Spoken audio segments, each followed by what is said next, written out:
అందరికీ నమస్కారం అండి. స్వాగతం సుస్వాగతం మన ఛానల్కి. ఈరోజు వీడియోలో ఈ 2025 సంవత్సరము నవంబర్ నెల పోలిపాడ్యమి అనేది 21వ తేదీన చేసుకోవాలా 22వ తేదీన చేసుకోవాలా, పాడ్యమి తిథి సమయాలు ఏమిటి, ఎన్ని ఒత్తులతో దీపాలనేవి వదలాలి, ఏ సమయంలో వదలాలి, కార్తీక మాసం పూజ నెల మొత్తం చేసిన వారు ఎన్ని ఒత్తులతో దీపాలనేవి వదలాలి, ఇలాంటి మరెన్నో విషయాలు అన్నింటి గురించి ఇప్పుడు క్షుణ్ణంగా ఈ వీడియోలో వివరించడానికి మేము ముందుకు వచ్చేసానండి. వీడియోని స్కిప్ చేయకుండా చూడడానికి ప్రయత్నం చేయండి. అప్పుడే మీకు పూర్తి సమాచారం అనేది మీకు క్లియర్గా అర్థమవుతుంది. వ్యాస మహర్షి రచించిన ప్రకారము కార్తీక మాసం చివరి రోజైన అమావాస్య మరుసటి రోజు పోలిపాడ్యమిగా జరుపుకుంటారు. పోలిపాడ్యమిని పోలి స్వర్గమని, పోలి బొందితో స్వర్గానికి వెళ్లిన రోజు అని కూడా అంటారు. ఈ రోజున తెల్లవారుజామునే నిద్రలేచి మహిళలు నదుల్లో కానీ చెరువుల్లో కానీ దీపాలనేవి వదులుతూ ఉంటారు. దీపదానం కూడా చేస్తారు. అనంతరం శివాలయానికి వెళ్లి శివునికి అభిషేకాలు పూజలు చేస్తారు.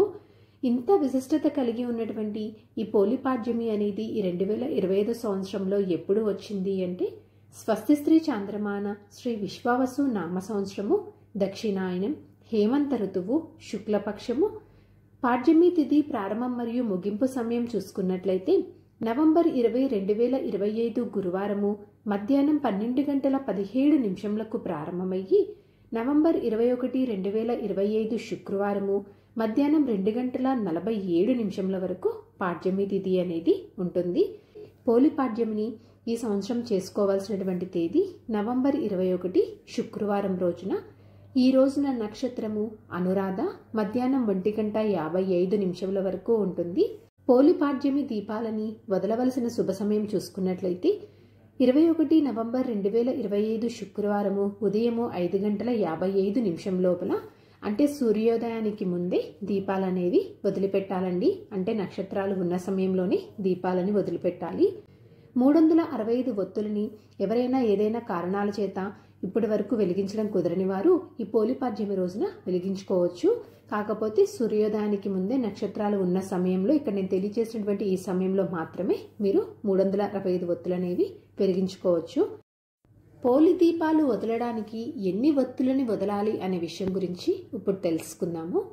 కార్తీక మాసంకి రోజుకొకటి చొప్పున 31 ఒత్తులు, అలాగే గంగమ్మకి 2 చొప్పున 2 ఒత్తులు, వినాయకునికి 2 చొప్పున 2 ఒత్తులు, మొత్తం కలిపి 35 ఒత్తులని వదలాలండి.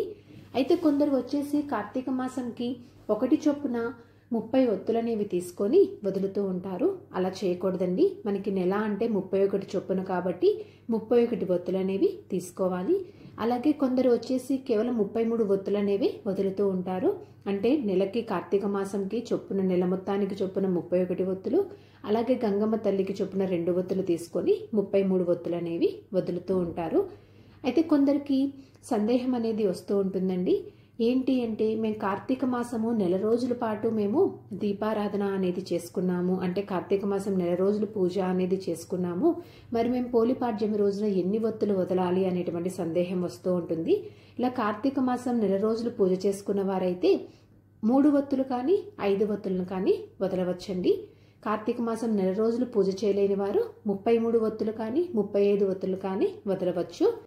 ఈ రోజున కార్తీక మాసమంతా దీపాలు వెలిగించని వారు పోలిపాడ్యమి రోజున ఇలా 33 ఒత్తులతో 35 ఒత్తులతోటి దీపాలను వెలిగించడం ప్రత్యేకతని సంతరించుకుంటుంది.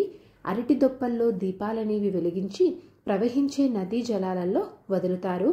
అలా చేసిన తర్వాత 3 సార్లు నీటిని ముందుకు తోస్తూ నమస్కరించుకొని పోలిస్వర్గం కథను విని అక్షింతలు వేసుకుంటారండి. ఈ పోలిపాడ్యం యొక్క ప్రత్యేకత, విశిష్టత అనేది ఇదేనండి. ఈ వీడియో మీకు తప్పకుండా నచ్చిందని అనుకుంటున్నాను. ఇంకొక యూస్ఫుల్ వీడియోతోటి మిమ్మల్ని మళ్ళీ కలుస్తాను. ధన్యవాదములు. సర్వే జన సుఖినో భవంతు. జై శ్రీమన్నారాయణ.